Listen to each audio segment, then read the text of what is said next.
3.1절 2023년도 104주년을 맞이하게 되었습니다. 이 3.1절은 일제강점기 이후에 대한민국을 독립국가로 승격시키기 위해 일어난 독립운동의 시작을 상징하고 있는데 1919년 3월 1일에 전국에서 독립선언서가 낭독되었고 시위가 일어났습니다. 33인의 독립선언서도 그 중에 하나님의 백성들의 대다수가 독립선언서에 참여했고 특별히 유관순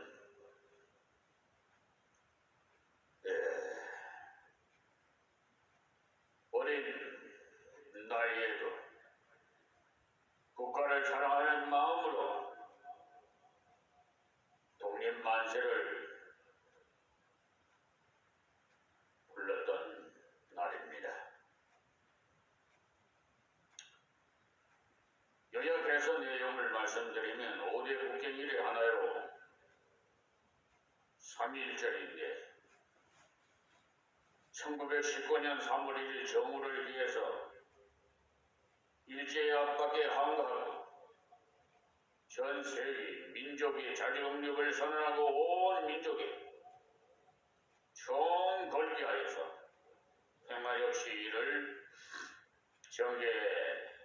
전개하였습니다. 이러한 우리 민족의 숭고한 자주독립 정신을 영원히 기념하기 위해서 정부는 1949년 10월 1일날 국경일에 관한 법률을 제정하고 공포해서 이날을 국경일로 정하고 관공서의 공휴일에 관한 규정에 따라서 공휴일이 되었습니다. 이날 산부요인을 비롯해서 각계각 청년 인사들이 모여서 기념식을 거행하는데 이 미말의 종에게도 관할 군수께서 초청장에 왔습니다.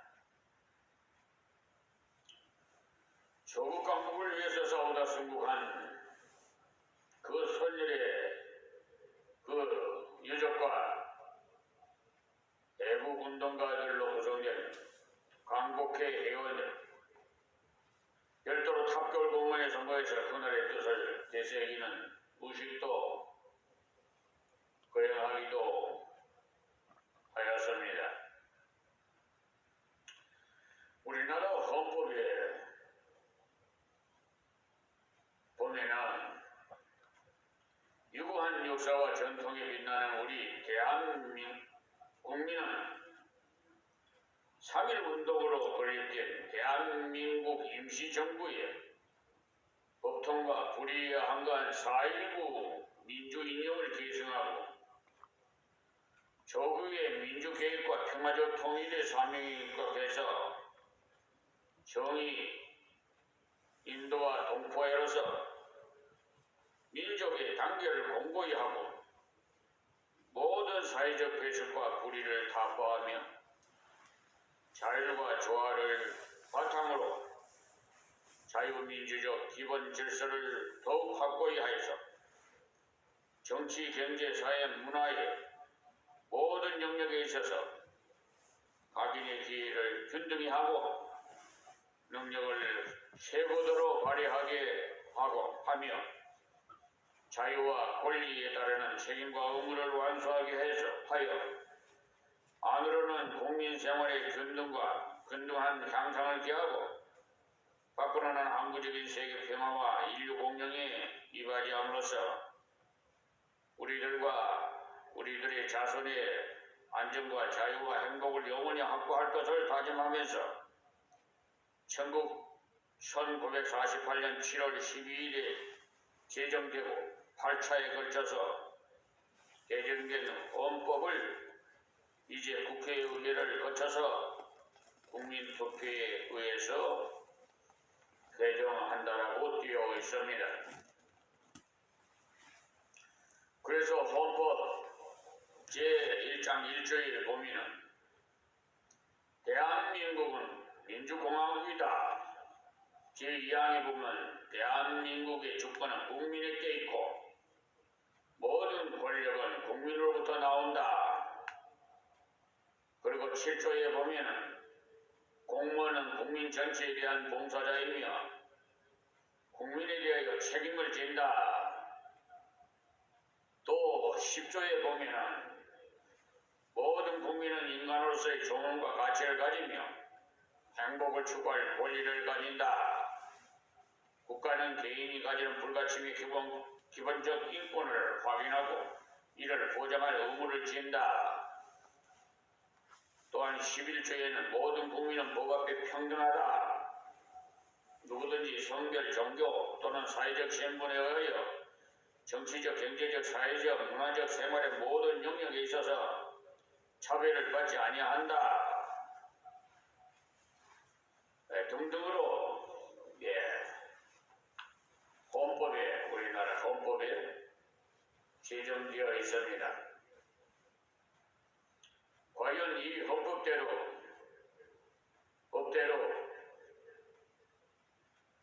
이 나라 정부가 이루어지고 있는 것은 국민 여러분들의 각각 피부로 느낄 수 있을 것입니다. 이 종은 이 나라의 대한민국의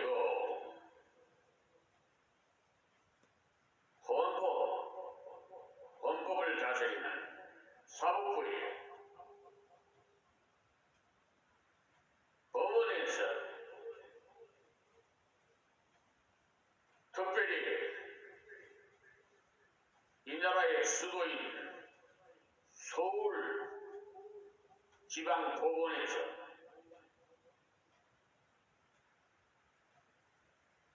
국가를 상대로 또 변호사를 상대로 손해배상 청구 소송을 하였으나 두 사건이 다 기각으로 판결서를 보내서 이 판결서가 이 대한민국 헌법에 의해서 제정된 법률에 의해 헌법 103조 법률에 의해서 양심적으로 법관은 독립해서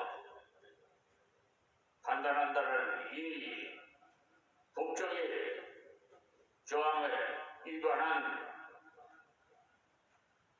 법관들이 대한민국 법원에 있다는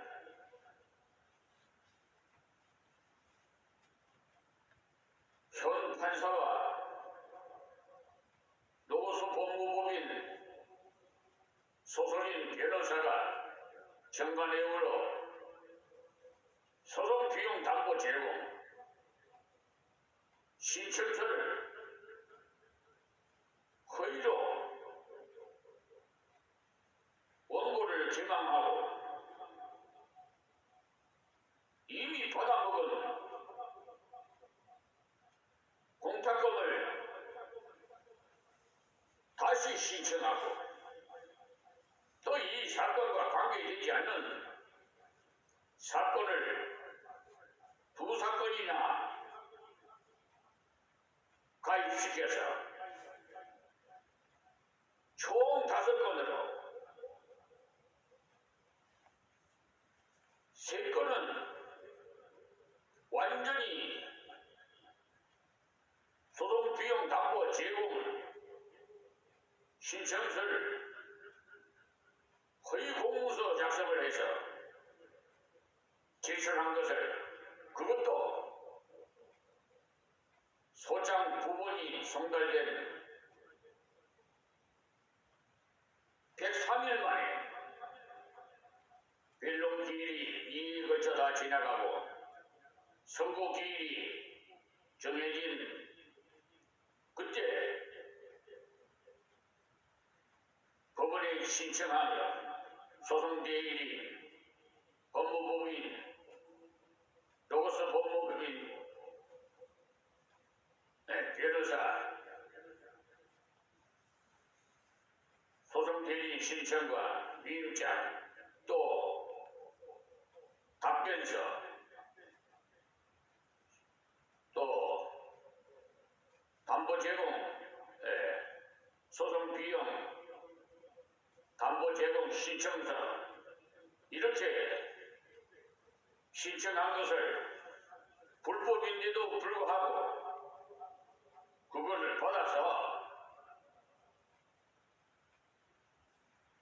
원고를 해소시켜서 그것을 핀치해간 완전히 대한민국 법원 판사와 변호사는 사기꾼이 일이었습니다. 그렇기 때문에 이 나라에 사법부는 병이 들었습니다. 사법부가 병이 들면 이 사회의 기관과 질서가 바로 서지 못하기 때문에 이 사회는 혼란에 빠질 수밖에 없습니다.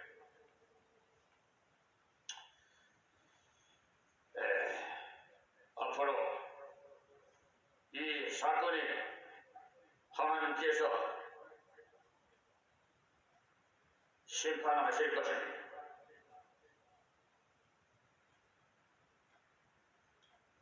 이 결과에 따라서 저 국제인권위원회에 한국사법부에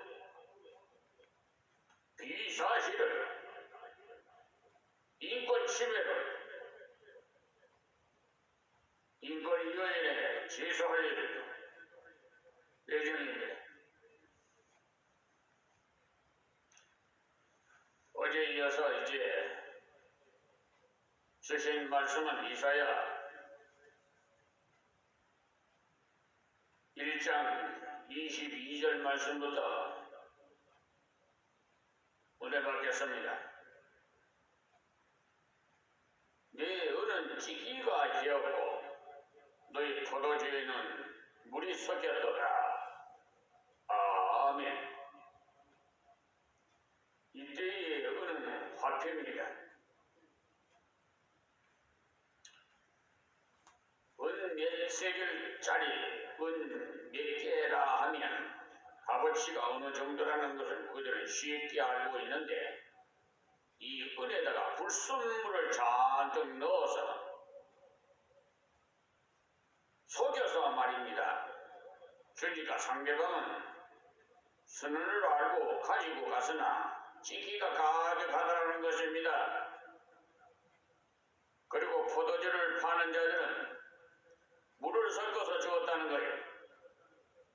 그러니 피장파장이라 속기도 하고 속이기도 한다는 거예요. 지금 이 세상이 그래요. 현실이 그렇다는 거예요. 너희 포도주에는 물이 섞였도다.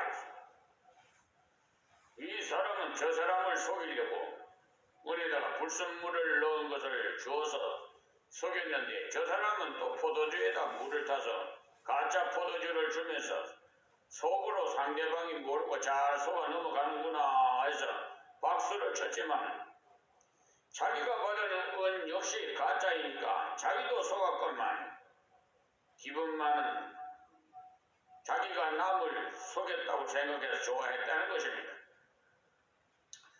그러니 피차 물고 먹는 어리석은 백성들, 하나님을 신뢰하지 않으니까 생활에 거짓이 나오더라는, 그러니까 신앙의 실패는 생활의 실패를 가져오는 것. 21절에서 본 대로 하나님을 의지하지 않고 자기를 의지하고 세상 쾌락을 의지하니까 마음이 병들어서 거짓말을 해서라도 어쩌든지 빨리 돈을 모아야겠다 싶어서 은에다가 불순물을 썼고 포도주에는 물을 타고 했다는 겁니다. 그러나 여러분이 신실하게 하나님을 믿고 걸어가면 악한 자에게 속지 않도록 하나님이 함께 하십니다. 그러나 제 아무리 똑똑한 사람이라도 속는 수가 있어요. 세상이 속이고 거짓말 한다고 해서 나도 적당히 속이고 하면 역시 속고 속일 뿐입니다. 그렇지만 하나님을 의지하고 신실하게 걸어갈 때 하나님께서도 신실히 갚아주십니다. 간혹 신실한 성도도 속는 수도 있어요. 그러나 결과적으로 하나님이 다 채워주십니다. 제가 샘플입니다. 제가 많은 사람들에게 사기를 당해봤어요. 그런데 사기를 친 사람들은 다 망했는데 사기를 당한 저는 오히려 몇 갑절 더 하나님께서 채워주시더라고요. 그것을 믿는 자가 그리스도인, 사람에게는 속는 수가 있어도 하나님은 속이시지 않습니다. 그 때문에 저 사람은 나를 속일지라도 나는 진실이 대하면 하나님께서 다른 방향에서 좋은 것으로 채워주실 줄 믿습니다. 다음 23절 말씀입니다.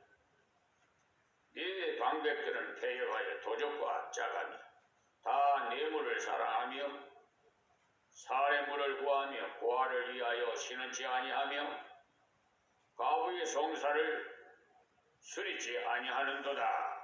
아멘. 땅에서 나를 지도하는 사람들이 가장 신경을 써서 잘해야 하는 것은 분별을 잘해야 해. 지도자는 사람도 분별을 잘 할 것이며 물질도 분별을 잘 할 것이며 직분도 분별을 잘 해야 돼요. 그런데 여기 보면 이스라엘의 지도자는 거기에게 자기에게 뇌물 주는 사람에게 적당히 봐서 잘해주고 갖다 줄 것이 없는 고아와 과부는 오히려 괴롭게 하고 착취했다는 거예요. 세상에 기초생활 수급자 어려운 그 형편인 그 원고에게 판사와 변호사는 피를 빨아먹어요. 거머리 같으니 예전에는 논에 가면 거머리들이 다리에 붙어서 피를 빨아먹듯이 말입니다. 이건 인간이 아니라 짐승보다도 못한 자예요. 짐승은 양심도 없어요. 교회도 타락하면 꼭 이렇게 돼요. 로고스가 뭡니까? 하나님 말씀 아니에요? 하나님 말씀은 하나님이고 그럼 간판을 걸어놓은 그 법무법인 소속 변호사가 이런 거머리 같은 피 빨아먹는 변호사란 말입니다. 법원의 판사이고 헌금 많이 하는 사람이나 대접 잘하는 사람에게는 축복을 많이 해주고 그렇지 않은 사람은 별로 관심도 없다면 예수님이 정신이 떠나는 것이죠. 과부의 동전을 더욱 귀히 여기서 기도해주고 해야 주님을 따르는 자에게 자세인데 그렇지 않습니다. 지금 한국교회는 세속에 물들어서 돈이 우상이 돼서 돈벌이에 급급해요. 어떤 사람들은 예수 주식 회사라고 인터넷에 댓글에 올라오고 있어요.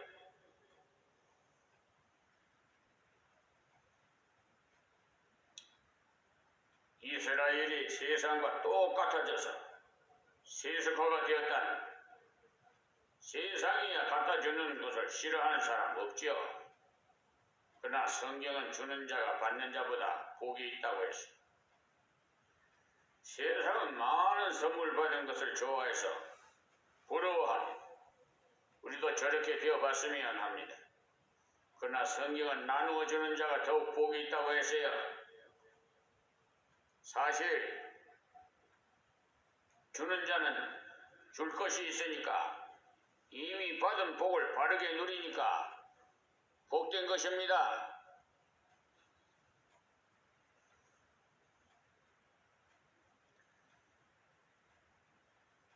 이미 받았으니 말입니다.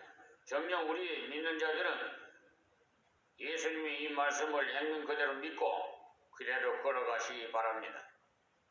여러분들이 주기를 좋아하면 분명히 하나님께로부터 더욱 받을 것입니다.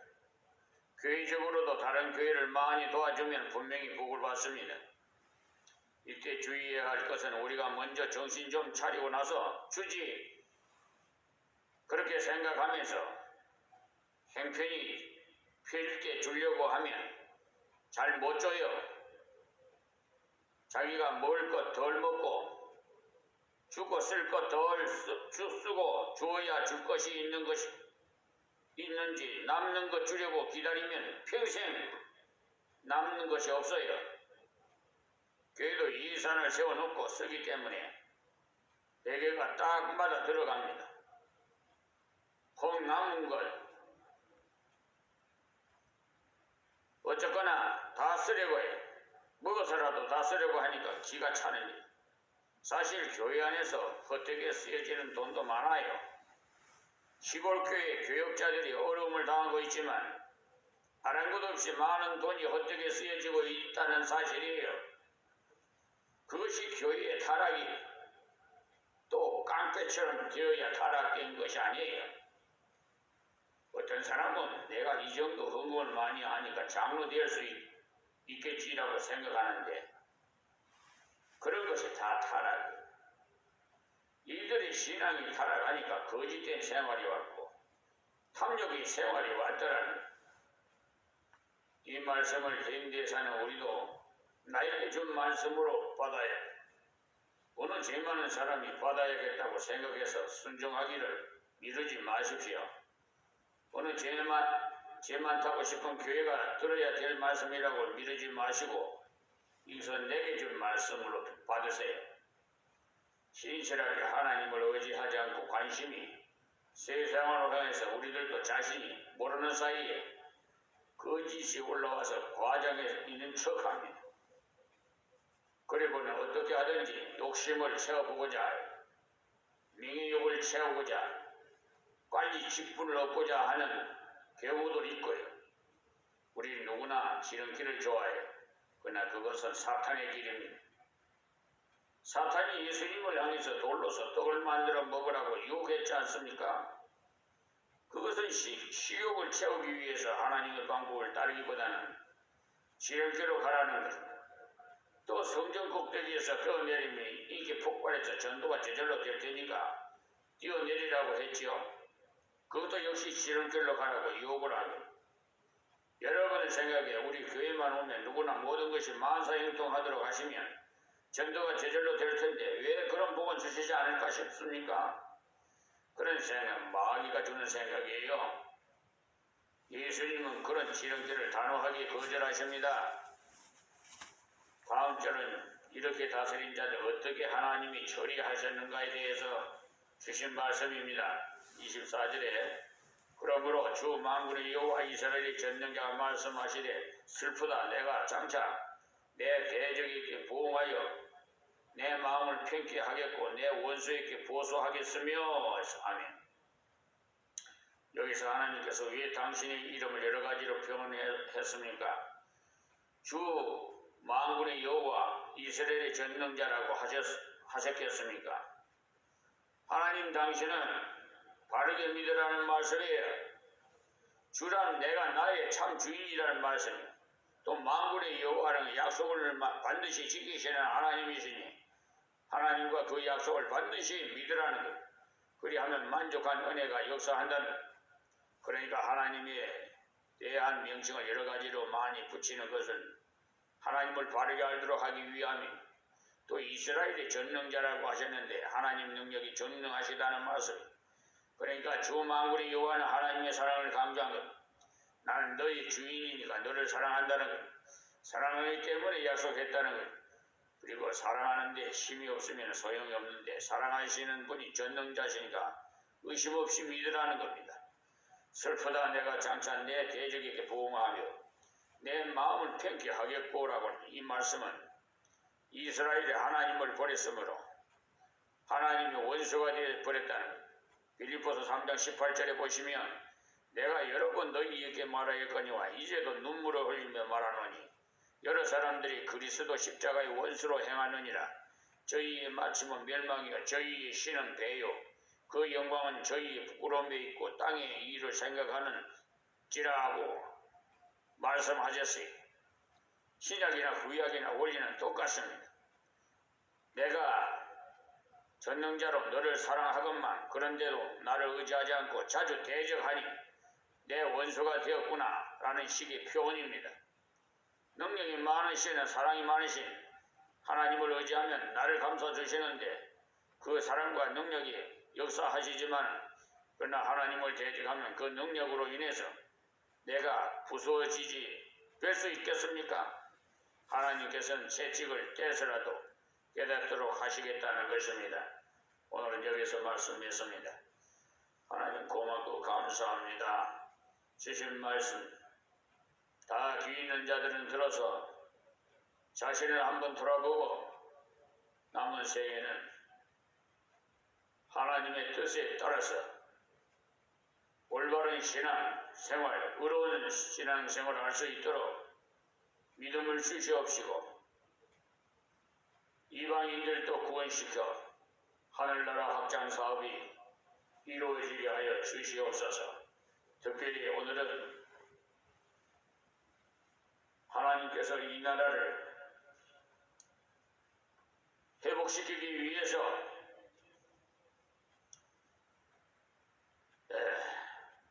1919년에 3월 1일 정오를 기해서 일제의 압박에 한가하고 전 세계 민족이 자주독립을 선언하고 온 민족이 총거격하여 평화적 시위를 전개했던 104주년을 맞이했습니다. 참으로 뜻깊은 아침을 맞이했습니다. 그런데 이 나라 정부는 일본과의 외교 관계에서 굴욕스러운 외교, 이런 외교는 좀 지양해야 되지 않는가 저만 생각해 봅니다.